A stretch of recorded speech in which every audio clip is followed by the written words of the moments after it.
واقعہ معراج یہ یقیناً تفصیل کنندہ واقعہ ہے اور اس میں اختلافات آپ جانتے ہیں، اور بالخصوص سورۃ نجم کی یہ آیات یہ سب سے زیادہ مشکل آیات ہیں اختلاف کے حوالے سے۔ تو میں کچھ جامعیت کے ساتھ جو مقصود ہے وہ بیان کرنا چاہوں گا۔ معراج کا واقعہ سننے سے پہلے آپ کے ذہن میں یہ بات ضرور ہونی چاہیے تاکہ جو اختلافات ہیں وہ سننے سے پہلے آپ کے ذہنوں سے ختم ہو جائیں۔ واقعہ جو معراج ہے جسم اور روح کے ساتھ، یہ جو 27ویں شب کو ہے، یہ آخری واقعہ معراج عروج کے اعتبار سے تھا۔ اس سے پہلے کئی بار واقعہ معراج ہو چکے تھے، یہ کہ ایک بار نہیں ہوا کہ سیدہ عائشہ صدیقہ رضی اللہ عنہا نے فرمایا کہ حضور تو سو رہے تھے، اور حضور نے فرمایا کہ پھر میری آنکھ کھل گئی، تو یہ تو خواب بیان ہو رہی ہے۔ تو یہ بات ذہن نشین رکھیں کہ واقعہ معراج ایک بار نہیں ہوا، پھر ہوتا کیوں ہے؟ ایک تو ایک بار نہیں ہوا، اس کا مقصد کیا ہوتا ہے؟ اس کا عقلی اعتبار سے، تاکہ ہم جس سطح پر ہیں، ہم امتی ہیں، ہم نبی نہیں ہیں، کہ ہم اس سطح پر اس چیز کو جان سکیں۔ جب نبی کی تعلیم میں یہ لازم تھا کہ غیب کی خبر آپ نے امت کو دینی ہے، اللہ غیب ہے، ہم مان رہے ہیں، فرشتے آپ نے نہیں دیکھے، ہم مان رہے ہیں، جنت آپ نے نہیں دیکھی، غیب ہے، دوزخ آپ نے نہیں دیکھی، تو یہ غیب کی خبریں کون دیتا رہا؟ نبی۔ تو جب خبر دینے والا مشاہدہ نہ کرے تو اس کی خبر میں وہ تاثیر نہیں ہوتی، وہ جامعیت نہیں ہوتی۔ تو اس وجہ سے اللہ تعالیٰ ہر نبی کو یہ جو معراج ہوتا ہے، مشاہدے ہوتے ہیں، یہ ہوتے رہتے ہیں۔ ابراہیم نے کہا، قرآن کی نص ہے، مالک تم مردوں کو کیسے زندہ کرے گا؟ ابراہیم تم نہیں جانتے؟ کہا مالک جانتا ہوں، تمہیں یقین نہیں؟ یقین ہے، بس مالک میں دیکھنا چاہتا ہوں سر کی آنکھ سے۔ یقین ہے، نبی ہوں، نبیوں کا بھی باپ ہوں، پھر تو مجھے خلیل کہتا ہے، گوڑا یار بھی کہتا ہے، تو یقین تو ہے، لیکن جو دیکھنے کی چاشنی ہے اس پر اعتماد ہوتا ہے، اس کا انداز اور ہوتا ہے۔ تو یہ معراج اس لیے کے ہوتے ہیں۔ تو حضور تمام نبیوں سے افضل تھے، تو حضور کا معراج بھی تمام نبیوں سے افضل تھا۔ اس لیے کہ سیدہ کی جو حدیث ہے وہ میں آپ کو بتاؤں گا، وہ اپنے انداز میں بالکل صحیح ہے۔ حضور نے جسم کے ساتھ معراج نہیں کیا، یہ سیدہ کا موقف ہے، کیونکہ حضور صلی اللہ علیہ وسلم کو جو دو بنیادی معراج ہوئے ہیں وہ ایک نہیں دو ہوئے ہیں۔ جب حضور نے نبوت کا اعلان کیا، 2 نبوت سن یا 3 سن کو حضور کو معراج ہوئی، اس وقت حضور اپنے گھر میں تھے یا ام ہانی کے گھر میں تھے، تو یہ واقعہ حضور نے بیان کیا۔ اس وقت حضور صلی اللہ علیہ وسلم کو خواب کا ہوا ہے، حضور کا جو ہے وہ سینہ چاک کیا گیا، موضوع لمبا ہے۔ یہ جو معراج ہے حضور صلی اللہ علیہ وسلم کی 52 سال عمر تھی، 1.5 سال ہجرت سے قبل، حضور صلی اللہ علیہ وسلم حتیم میں آرام فرما تھے، تو یہ واقعہ ہوا۔ یہ تمام جو واقعات تھے اس کا عروج تھا۔ یہ ضروری نہیں کہ حضور صلی اللہ علیہ وسلم کو جسم کے ساتھ نہیں ہو سکتا، حضور کو معراج ہجوم کے اندر بھی ہوا ہے۔ ایک ہوتا ہے خواب میں، ایک ہوتا ہے تنہائی میں، جسم کے ساتھ حضور حتیم میں آرام فرما رہے تھے، اٹھایا لے گئے۔ ایک ہے صحابہ کی موجودگی میں، آپ نے وہ حدیث سنی ہے، صحیح حدیث ہے، صحابہ نے عرض کی حضور آپ نماز پڑھ رہے تھے، ہم نے دیکھا آپ نے ہاتھ بلند کیا ہے، فرمایا ارادتن سے نہیں کیا، میں نماز پڑھ رہا تھا، جنت میرے قریب تھی، میں نے چاہا کچھ تمہارے لیے پھل توڑ لوں، لیکن مناسب نہیں سمجھا۔ جنت یہ مشاہدہ ہے اور سدرۃ المنتہا کے پاس ہے، اور حضور نبی کا عہدہ وہ ہوتا ہے جو مذاق میں بھی مبالغہ نہیں بولتے۔ تو معراج تو ہوتی رہی ہے۔ اختلاف کیوں ہوئے ہیں وہ تقریر کا موضوع کا آخری حصہ ہے، آپ سمجھیں گے کہ اس موضوع میں اتنے زیادہ اختلاف کیوں ہیں۔ دیکھو بحثیت آپ انسان ہیں، آپ میں سے ایک شخص کہے کہ قاری صاحب ہمارے گاؤں میں آئے تھے، انہوں نے سفید لباس پہنا تھا، دوسرا کہے کہ نہیں بلو پہنا تھا، تو ہو سکتا ہے کہ دونوں کی بات اچھی درست ہو، کہ وہ جب میں پہلی دفعہ آیا تھا اس کو بیان کر رہا ہوں۔ تو جن صحابہ نے بیان کیا ہے معراج کو حضور خواب میں دیکھا ہے، تو حضور نے خواب میں دیکھا تھا، وہ تو پہلی معراج تھی۔ رہی بات جسم کے ساتھ، تو اگر یہ جسم کے ساتھ نہ ہوتا تو پھر قرآن میں اللہ کا کہنا کوئی معنی نہیں رکھتا۔ آپ خواب میں جو ہے وہ سعودی عرب میں بھی جا سکتے ہیں، کوئی بھی اختلاف نہیں کرتا، تو پھر قرآن میں بیان کرنے کا کیا مقصد؟ زمینی معراج مسجد احرام سے اقصیٰ تک، اس کا انکار کفر ہے، قرآن کی نص ہے، آپ اور میں انکار نہیں کر سکتے۔ سدرۃ المنتہا تک صحیح حدیثیں ہیں اور سورۃ نجم بھی ہے، اس کے اوپر بیان کرنے سے پہلے اس کا انکار کافر نہیں ہے۔ اچھا اس کا انکار کیوں ہوتا ہے، اس کو بیان کرنے کی کوشش کیوں کی جاتی ہے، اس کی بھی وجہ ہے۔ اب پہلا واقعہ معراج کو سنیں۔ حضور صلی اللہ علیہ وسلم نے فرمایا یہ حدیث صحیح ہے، اسلام کے پاس دو چیزیں ہیں پہلی جس سے آپ تعلیم لے سکتے ہیں، قرآن اور احادیث۔ احادیث میں بھی بخاری اور مسلم دوسری کتابوں سے درجہ رکھتی ہے، بخاری سے زیادہ درجہ اس حدیث کا ہے جو بخاری اور مسلم میں اکٹھی ہو جائے، جس کو آپ متفق علیہ کہتے ہیں۔ امام بخاری حدیث کو نقل کرے، امام مسلم اس کو نقل نہ کرے، یہ بھی قابل توجہ حدیث ہے، قرآن کے قریب ہے، لیکن قرآن کے بالکل قریب وہ حدیث ہوتی ہے جس کو امام بخاری مسلم دونوں لے آئیں، اور یہ واقعہ معراج والی جو حدیث میں بیان کرنے لگا ہوں یہ دونوں اماموں نے لی ہے، یہ قرآن کے بالکل قریب ہے۔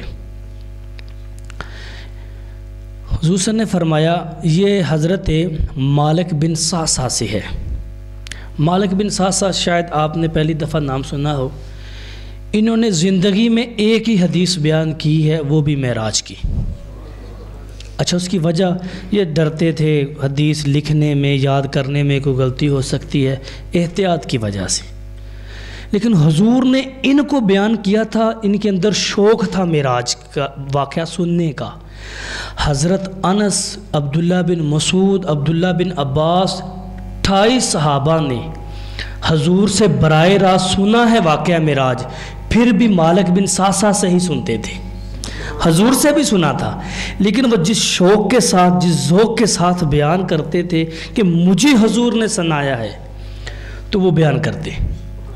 وہ کہتے ہیں کہ حضور صلی اللہ علیہ وسلم نے مجھے کہا تھا کہ میں حتیم میں تھا، ایک آنے والے نے آ کر مجھے بیدار کیا، یعنی کہ جبریل علیہ السلام، وہ میرے پاس آئے، انہوں نے میرا جو ہے وہ سینہ چاک کیا، حضور صلی اللہ علیہ وسلم نے اپنے اشارے سے کہا کہ یہاں سے لے کر ناف تک، پھر جو ہے وہ ایک نورانی حکمت جو ہے وہ تخت میرے پاس رکھا گیا، میرے دل کو زمزم کے ساتھ جو ہے وہ دھونے کے بعد جو ہے وہ ایمان اور حکمت سے بھر کر میرے سینے کو جو ہے وہ سلائی کے ساتھ میں کھڑا تھا اور یہ دیکھ رہا تھا۔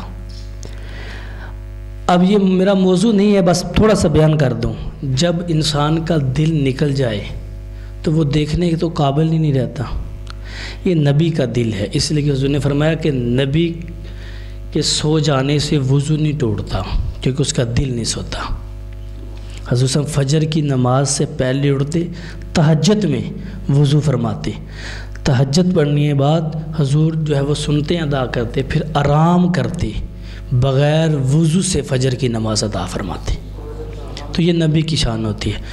فرمایا کہ پھر ایک جو ہے وہ جانور میرے پاس لایا گیا جو خچر سے چھوٹا تھا، گدھے سے بڑا تھا، اس کا نام براق تھا۔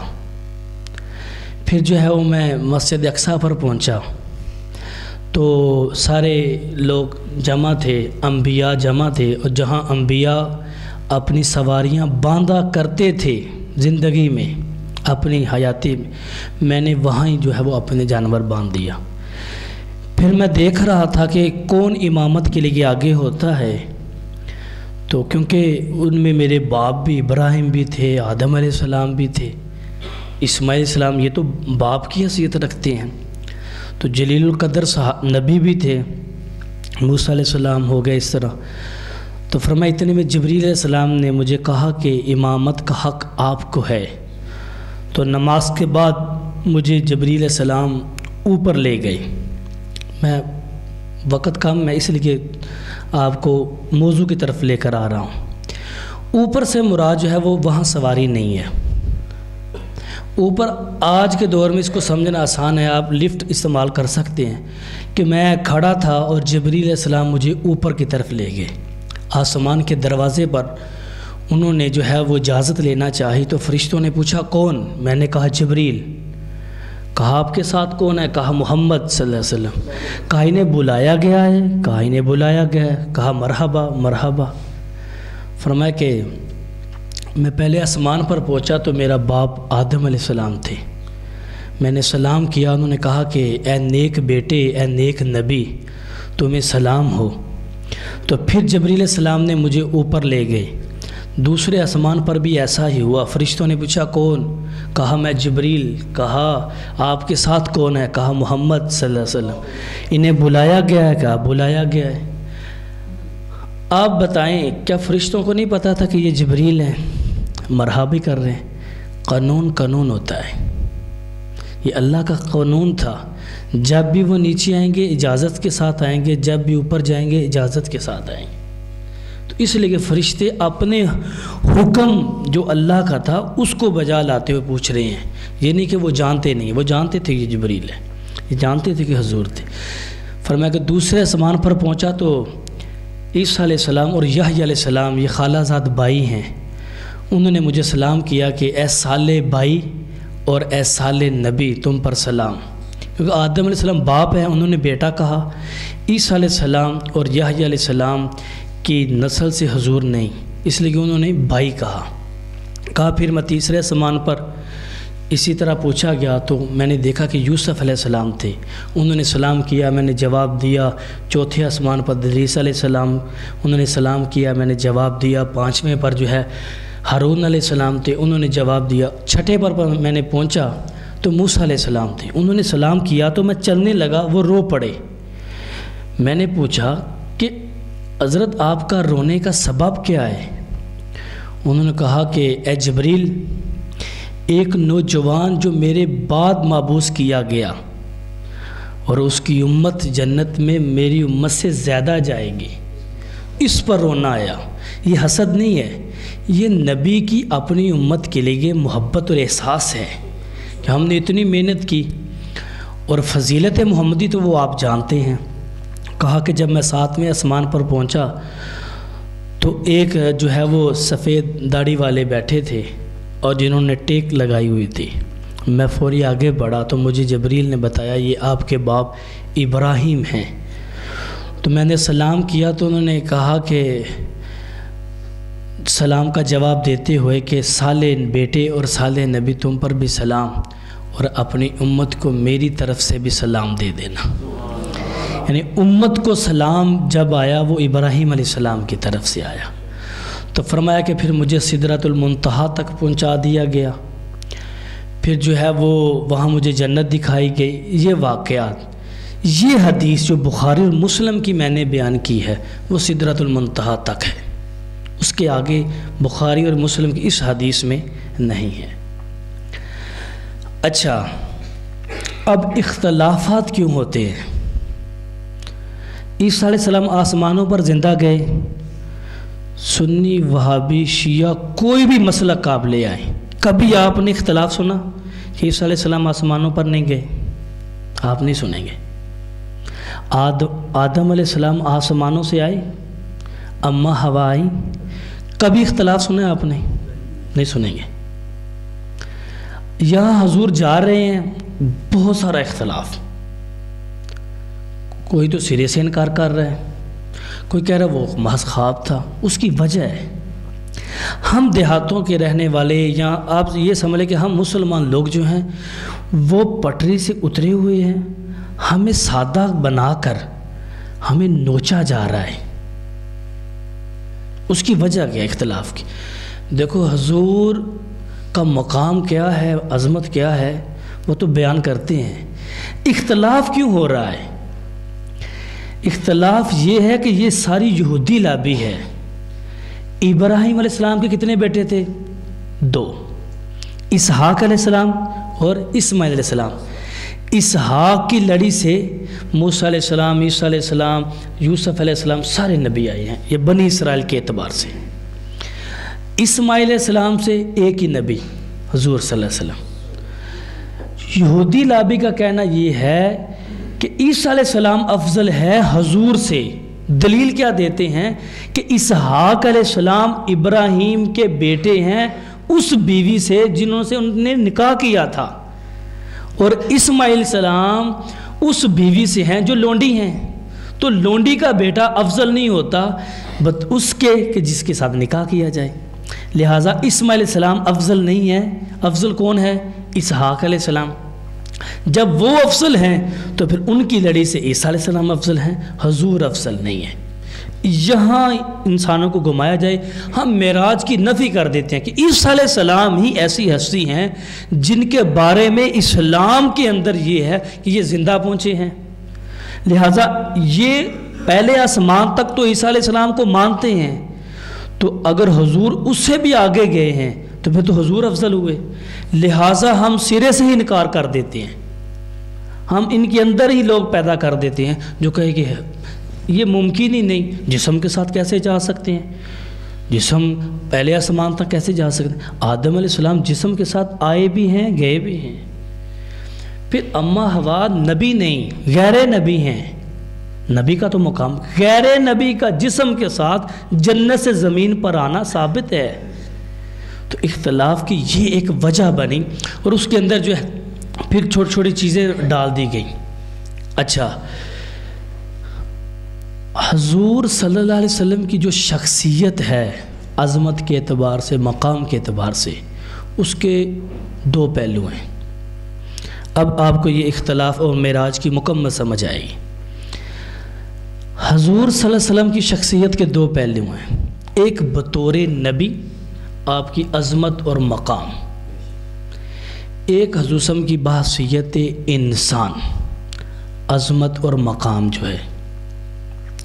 اب انسان جو ہے اس کے اندر حضور صلی اللہ علیہ وسلم کی 2 چیزیں ہیں، ایک روحانی اعتبار سے، ایک سادہ انسان زندگی بسر کرتا ہے، وہ شادی بھی کرتا ہے، وہ معاشرے کو بھی دیکھتا ہے، وہ لوگوں کے سامنے نماز بھی پڑھتا ہے، یہ ساری چیزیں۔ بطور نبی حضور صلی اللہ علیہ وسلم کی جو شخصیت ہے اس کا بیان کرنا، اس کی عظمت کو بیان کرنا، اس کی رفعت کو بیان کرنا دور کی بات ہے، اس کا شعور، ادراک، فہم بھی ہماری عقلوں کے لیے ناممکن ہے۔ یہ بات ذہن نشین رکھیں، بیان کرنا تو دور کی بات ہے نا، حضور بطور نبی کس مقام پر ہیں یہ ہماری عقلوں میں بھی نہیں آ سکتا۔ دیکھو ظاہر سی بات ہے، سادہ سی مثال ہے، ایک ڈاکٹر اپنے فن میں کیا مقام رکھتا ہے ایک ڈاکٹر ہی جانتا ہے، آپ تو نہیں جانتے۔ پھر اس ڈاکٹر کا اپنے فن میں کیا مقام ہے یہ وہی ڈاکٹر جان سکتا ہے جو عہدے میں، عظمت میں اس سے بلند ہو۔ نیچا ڈاکٹر تو دیکھ رہا ہے۔ نبیوں میں بھی حضور کی عظمت کو بیان کرنا غیر نبی کے لیے ناممکن ہے، اور یہ محبت نہیں ہے، عقیدت نہیں ہے، یہ حقیقت ہے۔ بات تھوڑی سی سخت ہے، نبیوں کے لیے یہ بھی ناممکن ہے کہ وہ حضور کی عظمت کو بیان کر سکیں، کیونکہ حضور سے افضل کوئی نبی نہیں ہے کہ وہ حضور کی عظمت کو بیان کر سکے۔ اب رہی بات حضور کی بطور انسان، تو روحانیت بھی ہماری عقلوں میں آنے والی نہیں ہے۔ حضور کی روحانی مقام کیا ہے اس کو آپ بیان نہیں کر سکتے۔ آپ کیا بیان کریں گے؟ حضور صاحب بیٹھے تھے تو ایک شخص کو دیکھا، فرمایا کہ تمہارے جسم میں کمزوری ہے، کیا ہوا؟ عرض کی حضور صوم وصال رکھتا ہوں۔ تو حضور صاحب کا چہرہ متغیر ہوا، فرمایا کیوں؟ فرمایا حضور آپ بھی رکھتے ہیں۔ صوم وصال کہتے ہیں روزہ رکھا جائے، رات کو روزہ افطار نہ کیا جائے، اگلے دن وہ روزہ چلتا رہے اور اگلی رات کو جو ہے وہ روزہ افطار کیا جائے۔ 2 دن کا ہو، اگر 3 دن کا ہو جائے تو اس کو 3 دن کا صوم وصال کہتے ہیں۔ اب حضور نے فرمایا تم کیوں رکھتے ہو؟ حضور آپ تو رکھتے ہیں۔ تو فرمایا منع کر دیا۔ حضور ہمیں کیوں منع کر رہے ہیں؟ ہم نے تو آپ کو دیکھ کر ہی کرنا ہے۔ فرمایا کہ ایو مثلی، کون ہے تم میں میری مثل؟ کوئی ہے؟ میں تو اپنے رب کے ہاں کھاتا بھی ہوں اور پیتا بھی ہوں۔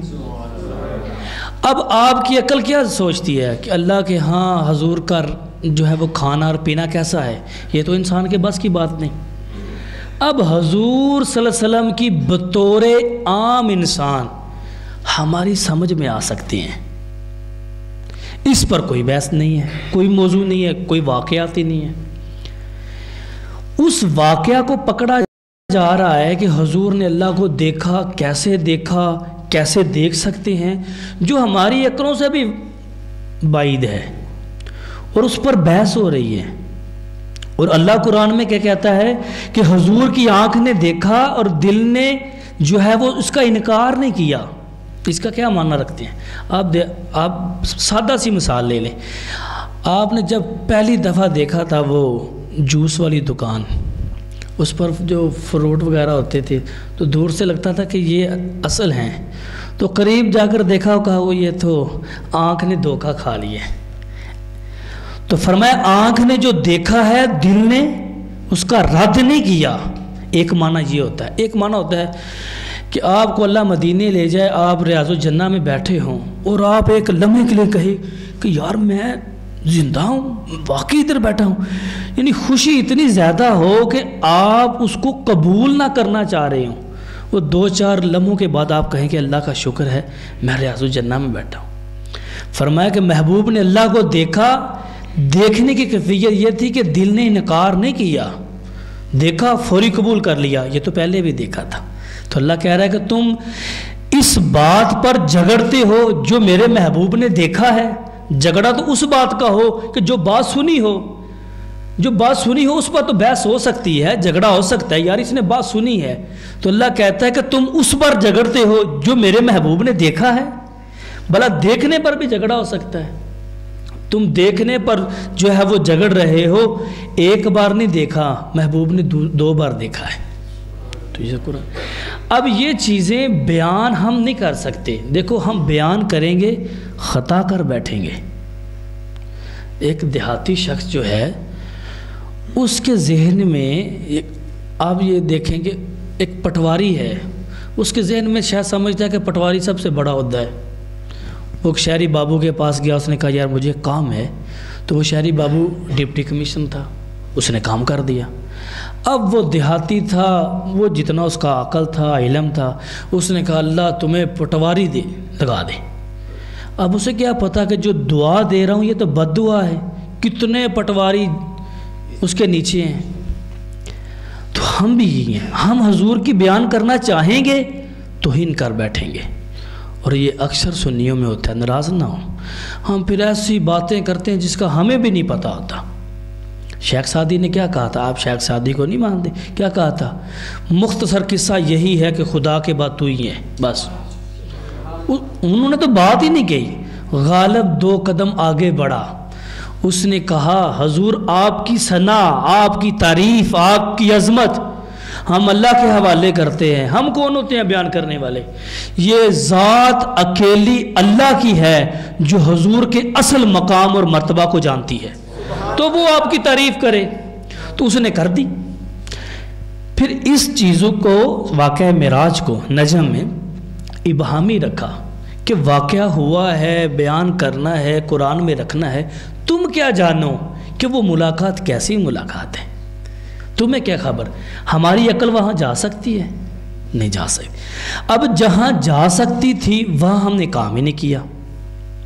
حضور صلی اللہ علیہ وسلم ایک مکمل عرصہ کسی جنگ میں شرکت نہیں کی۔ آپ بدر میں آئیں اور آج وسلم کی ہجرت کی عمر دیکھیں، نبوت کے 13ویں سال ہجرت ہے، اس طرح حضور کی عمر باقی 10 سال بچتی ہے۔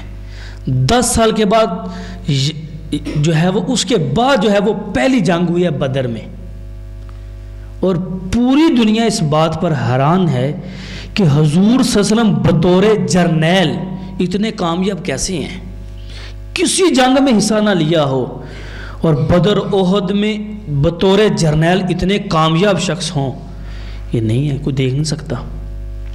حضور کو بطور آپ انسان دیکھیں گے کہ جس کے بارے میں قرآن نے کہا تھا میرے نبی کی زندگی بہترین زندگی ہے، اس کو دیکھو، تو وہ زندگی آپ تو دیکھ ہی نہیں سکتے، تو جو دیکھ سکتے تھے وہ آپ نے پکڑی نہ۔ اگر ناراض نہ ہو اپنے گریبان میں دیکھیں، حضور ایک بہترین شوہر تھے۔ کیا آپ بہترین شوہر ہیں؟ کیا میرا معاشرہ یہ ظلم نہیں کرتا؟ حضور صلی اللہ علیہ وسلم بہترین باپ تھے، سیدہ فاطمہ سے پوچھ لو، لوگ تو بچیوں کو قتل کرتے تھے، حضور نے اس طرح سینے سے لگایا، آپ مسجد میں بیٹھ کر بھی اپنی بیٹی کا نام نہیں لے سکتے، اتنی تحفظ ہے آپ بیٹی کو دے رہے ہیں۔ تو حضور کائنات میں سب سے بہترین باپ تھے، آپ بہترین باپ ہیں؟ نہیں ہیں۔ اولاد کو آپ تربیت دے پا رہے ہیں؟ نہیں دے پا رہے ہیں۔ حضور سے ہم تربیت کرنے کے حوالے سے اولاد کی سب سے عظیم باپ تھے، ہم نے کی نہیں۔ ہم نے وہ جو تربیت والے واقعات تھے ان کو بھی جو ہے وہ فضیلت میں رکھ دیا کہ ہم نے کہا کہ آقا علیہ الصلوۃ والسلام ممبر پر بیٹھے تھے، امام حسن حسین آئے، حضور نے خطبے کو چھوڑ دیا اور دونوں شہزادوں کو اٹھا لیا، ادھر سے سبحان اللہ ادھر سے سبحان اللہ۔ وہ بھائی کون انکار کر رہا ہے؟ امام حسن حسین مسجد میں گر رہے تھے، حضرت بلال کو کہتے خادم ہو دونوں شہزادے اٹھا کر دے دو، کسی کو کہہ دیتے، اٹھے کیوں ہیں؟ بیٹوں کو بتانے کے لیے عزت دی ہے تمہیں، ممبر کو چھوڑا ہے، لوگوں سے بات کرنا چھوڑی ہے، تمہیں عزت دے رہا ہوں۔ جو اولاد کو عزت نہیں دیتا اولاد اس کو عزت نہیں دیتی، یہ پیغام تھا، ہم نے اس کو بھی فضیلت میں رکھ دیا۔ عبداللہ بن عباس عمر میں سب سے چھوٹے تھے، حضور کے ساتھ بیٹھتے تھے۔ ابو بکر صدیق بھی دوسری سمت میں بیٹھتے، حضرت عمر فاروق رضی اللہ عنہ بھی سامنے بیٹھے ہیں، لیکن یہ حضور کے پاس بیٹھتے، علم سیکھ رہے ہیں۔ ہم نے کیا تربیت لی؟ چھوٹے چھوٹے بچے پیچھے چلے جائیں، بڑے آگے آ جائیں، وہ پہلے آیا بھائی، اسے بیٹھنے دے۔ پھر ہم نے کہا کہ جب بڑے بات کر رہے ہوں چھوٹے بات نہ کریں، یہ کہاں کا فلسفہ ہے؟ حضور کے پاس جب امام حسن حسین بات کرتے تو حضور تو خاموش تھے، یہاں تک کہ وہ کہتے کہ ابھی اور سواری کرنی ہے، حضور سواری ہو جاتے۔ تو یہ محض ایک جنون نہیں تھا کہ بیٹوں اور نواسوں کا ایک عشق ہو، ایک جنونی شخص ہوتا ہے، ایسا نہیں ہے۔ حضور نے اپنی زندگی کو حصوں میں تقسیم کیا تھا، چوتھا حصہ اپنے دن کا بچوں کے لیے تھا، ہم وہ نہیں لے رہے۔ بیویوں کے ساتھ جو رویہ آپ کا اور میرا ہے ہم جانتے ہیں، والدین کے ساتھ جو ہے وہ ہم جانتے ہیں، ہمسائیوں کے ساتھ جو حضور کا رویہ تھا وہ ہمارا نہیں ہے۔ جو چیز ہم نے سیکھنی تھی تو وہ تو سیکھی نہیں ہے، ہم نہیں سیکھ پا رہے۔ آقا علیہ الصلوۃ والسلام اپنی اولاد تو بیوی یہ تو بات کی بات ہے، بہت دور کی بات ہے، معاشرے کا پڑوسی تو بہت دور کی بات ہے، بیوہ یتیموں کی تو سہارا حضور تھے ہی، یہ تو بہت دور کی بات ہے۔ غزوہ خندق کے بعد جب سارا کفر اکٹھا ہو کر مدینے کو مٹانے کے لیے آیا تھا، حضور نے 5 دن مسلسل محنت کی اور حضور کی تقریباً 5-6 نمازیں قضا ہوئیں محنت کے ساتھ کہ وہ آئیں گے مدینے کو جو ہے وہ تباہ کر دیں گے۔ خندق کھودی گئی، بچے بھی تھے، بچیاں بھی تھیں، بوڑھے بھی تھے، حضور خود تھے۔ کسی نے کہا حضرت ایک پتھر باندھا ہے، حضور نے فرمایا میں نے 2 باندھے ہوئے، کام ہو رہا ہے۔ جب فتح ملی، یہ لوگ شکست کھانے کے بعد مکہ پہنچے، ابو سفیان جیسے لوگ، حضور کو خبر پہنچی کہ مکہ پر قاصہ لی ہے، تو خوشی منانی چاہیے تھی۔ یہ تو نعوذ باللہ مشن محمدی کو مٹانے کے لیے آئے تھے۔ حضور نے اپنی جیب سے درہم نکالے اور خادم کو دیتے ہوئے کہا جاؤ ابو سفیان کو دو اور کہو محمد کی طرف سے لوگوں کو کھانا کھلائے۔ ہم نے تو انسانیت کو نہیں قبول کیا۔ ہمارے پاس 5-6 مسئلے ہیں کہ غیب علم ہے یا نہیں ہے، وہ معراج کا واقعہ تھا کہ نہیں تھا، رفع یدین ہے یا نہیں ہے، یہ 4 چیزوں سے ہم الجھے ہوئے ہیں۔ یہ واقعہ معراج بہت عظیم واقعہ ہے، اس کے اندر جو فضائل ہیں، جو حضور کا مقام بلند ہے، وہاں تک نہیں آپ پہنچ سکتے۔ جو حدیث میں ہے، قرآن میں ہے، آپ اس کو تو مانیں گے، لیکن اس کے اندر جائیں گے خطا کر بیٹھیں گے۔ آپ کے پاس، میرے پاس کیا علم ہے؟ ایک نبی کے امام کی گفتگو کرنا کہ مقام کیا ہے، وہ میں اور آپ تو نہیں کر سکتے، لیکن جو زندگی حضور کی تھی، سادہ زندگی تھی، وہ تو دیکھ سکتے ہیں۔ محلے سے گزر رہے ہیں، معاذ بن جبل بچے ہیں، حضور نے فرمایا کیا کر رہے ہو؟ حضور میں بکری کی کھال اتار رہا ہوں۔ تو فرمایا تمہیں تو کھال نہیں اتارنی آ رہی؟ حضور میں ابھی جو ہے وہ سیکھ نہیں پایا۔ یہ حضور نے تعجب اس لیے کیا کہ عرب میں جو چھوٹا بچہ تھا وہ بکری کی کھال اتار سکتا تھا کیونکہ وہ عام تھی۔ تو حضور نے فرمایا معاذ تمہیں بکری کی کھال نہیں اتارنی آتی؟ جی یا رسول اللہ نے فرمایا یہاں کھڑے ہو جاؤ، میں تمہیں مکمل اتار کر اس کا طریقہ بیان کر دیتا ہوں۔ لاؤ اتنا آپ کے پاس ہے ٹائم معاشرے کے اعتبار، مجھے بتاؤ پھر معاذ بن جبل نے علم حضور کے پاس بیٹھ کر سیکھا کہ حضور نے جو اپنیت دی، جس پر حضرت عمر رضی اللہ تعالیٰ عنہ فرمایا کرتے تھے اگر معاذ زندہ ہوتے تو میں خلیفہ بنا دیتا، اور قیامت کے دن اللہ مجھ سے پوچھتا تو میں کہتا ہے اللہ تیرے نبی نے کہا تھا حلال و حرام کا سب سے بڑا عالم معاذ بن جبل ہے، میں نے اس لیے کہ خلیفہ بنایا۔ تو حضور نے تو لوگوں کو اپنی طرف لے کر آئے تھے، لیکن ہم جو ہے ان چیزوں کو چھوڑ دیا ہے۔ حضور کی تعلیمات کیا تھی؟ کہ حضور اپنے گھر میں آ کر، یہ ہم بیان تو کرتے ہیں برکت عید کے بعد، حضور خود اپنا کام کرتے تھے، آپ کرتے ہیں؟ حضور خود اپنے کپڑے جو ہے وہ صاف کرتے تھے، کبھی ہم نے کی ہے؟ سنت ہی اس کو ادا کی۔ ہمارے نزدیک وہ 5-6 سنتیں ہیں، یہ مسواک کی اور ٹخنوں سے جو ہے وہ سلوار اوپر کی اور گزرتے ہوئے ہر ایک کو سلام کیا، وہ بھی بات ختم ہوتی جا رہی ہے۔ تو ہم سمجھتے ہیں شاید یہ ہے، آپ کسی کو دھوکہ دے رہے ہیں، آپ کسی پاکیزہ عورت کے کریکٹر پر اس کی بات کر رہے ہیں، وہ پاک دامنی ہے، آپ کی نمازیں قبول ہیں؟ فرمایا تہجد میں بھی وہ اللہ کو رو رو کر منانے کی کوشش کرے، لیکن اس نے کسی پاک دامن عورت کے بارے میں جو ہے وہ بدگمانی کی اور اس پر تہمت لگائی، فرمایا نمازیں اس کے منہ پر مار دی جائیں گی۔ میرا معاشرہ ایسا ہی ہے، ایک عورت اور ایک مرد جا رہا ہو تو ہم تو اس کے بارے میں جو ایک لسٹ تیار کر دیتے ہیں وہ کسی سے مخفی نہیں ہے۔ تو ہم اخلاقی لحاظ سے جو ہے وہ ایک مسلمان نہیں ہے، جو ایک مسلمان ہونے کا حق ہے حضور کی زندگی کو دیکھ کر۔ دیکھو بہترین زندگی تو حضور کی تھی، یہ تو قرآن کا فیصلہ ہے، لیکن ہماری طرز زندگی کچھ اور ہے۔ ہم نعروں سے محفل میں آئیں اور 10-15 منٹ بیٹھیں، ایسا بیان ہو، ایسا واقعہ ہو، نعرہ لگائیں جنت میں، چلے جائیں بس۔ حضور نے محنت کی ہے کہ حضور نے خون نہیں دیا، نواسوں نے خون نہیں دیا، قربانیاں نہیں دی۔ یہ جو معاشرے کی اصلاح تھی یہ سب سے اہم تھی، اور معاشرے کی اصلاح سب سے پہلے اولاد سے تھی۔ اولاد کو ہی کچل دیا، معاشرہ بھی خراب۔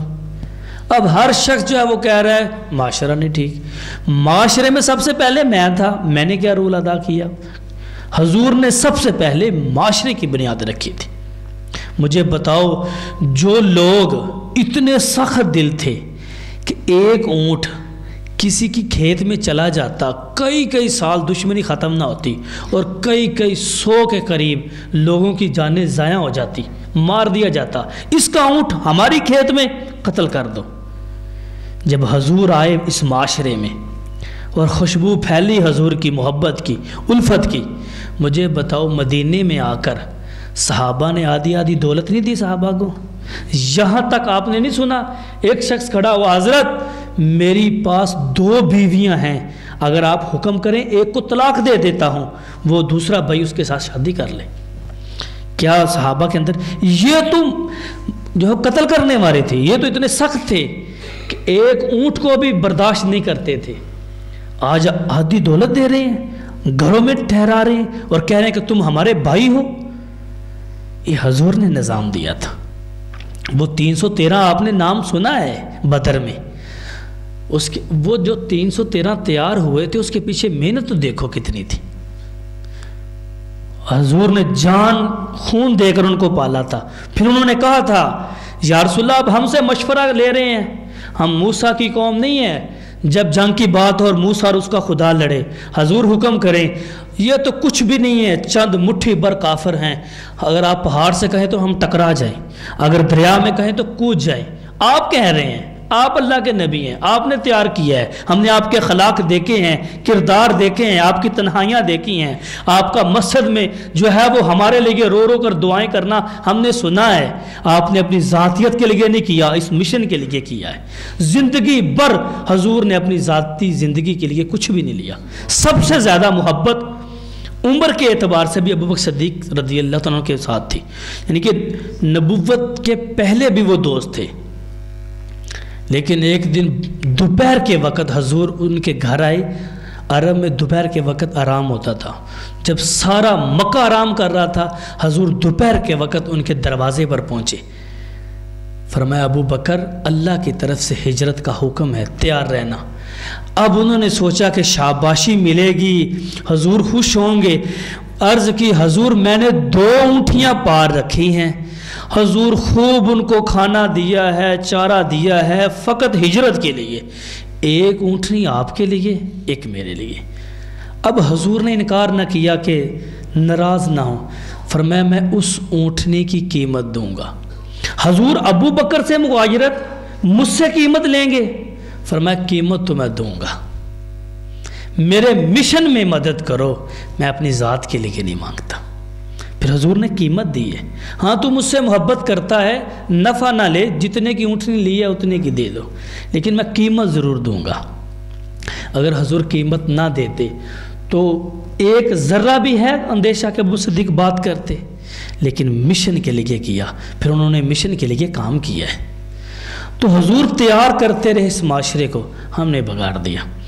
گالی ہمارے اندر، دھوکہ ہمارے اندر، بیواؤں کے ساتھ جو سلوک ہے وہ بھی ہمارے اندر، ذاتی اپنی اولاد کے لیے جو رویہ ہمارا ہے وہ بھی آپ دیکھ سکتے ہیں۔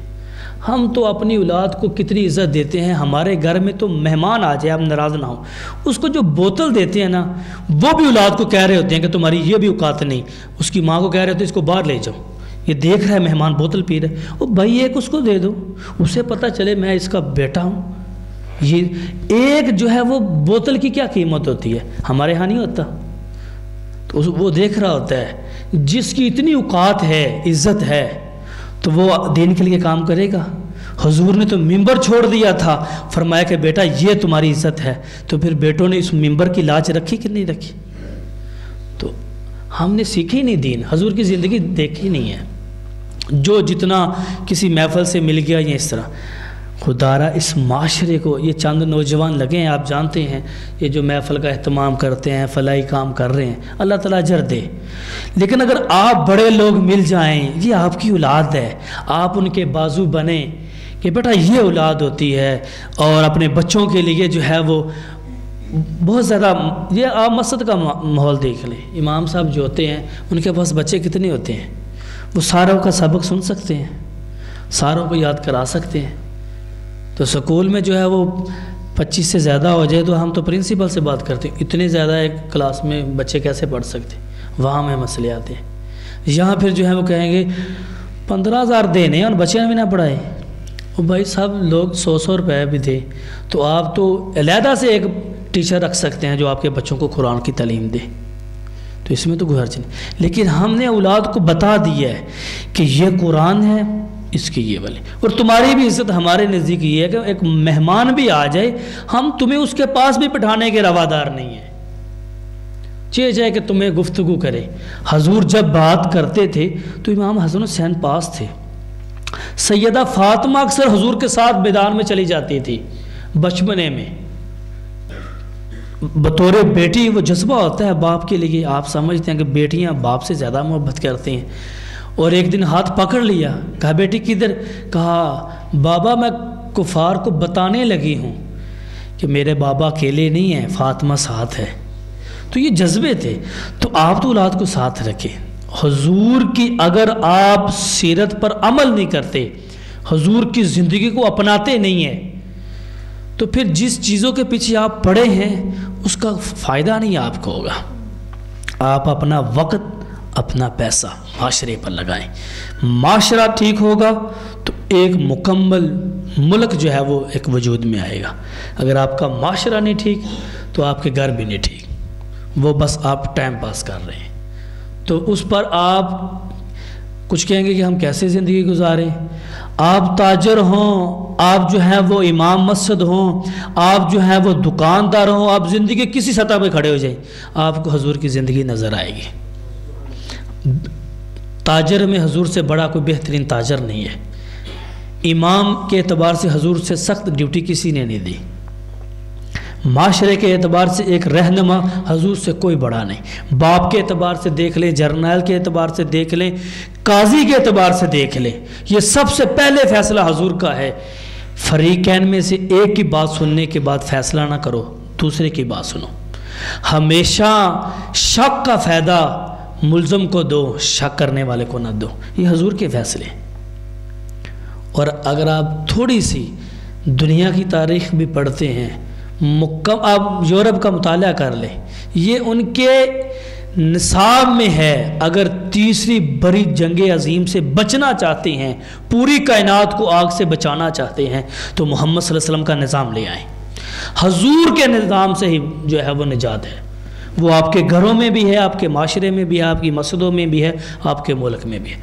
تو میں کم سے کم میں اپنے گھر سے چلوں، اپنی اولاد سے چلوں، اپنے والدین سے چلوں، اپنی بیوی سے چلوں کہ حضور کی زندگی ایسے تھی، حضور کا نظام ایسے تھا، پھر دیکھنا حضور کے نظام کی خوشبو ایسے ہے کہ وہ آپ کے پڑوسی بھی اس سے فائدہ مند ہوں گے، آپ کا معاشرہ بھی ہوگا۔ دعا ہے کہ اللہ تعالیٰ عمل کی توفیق عطا فرمائے۔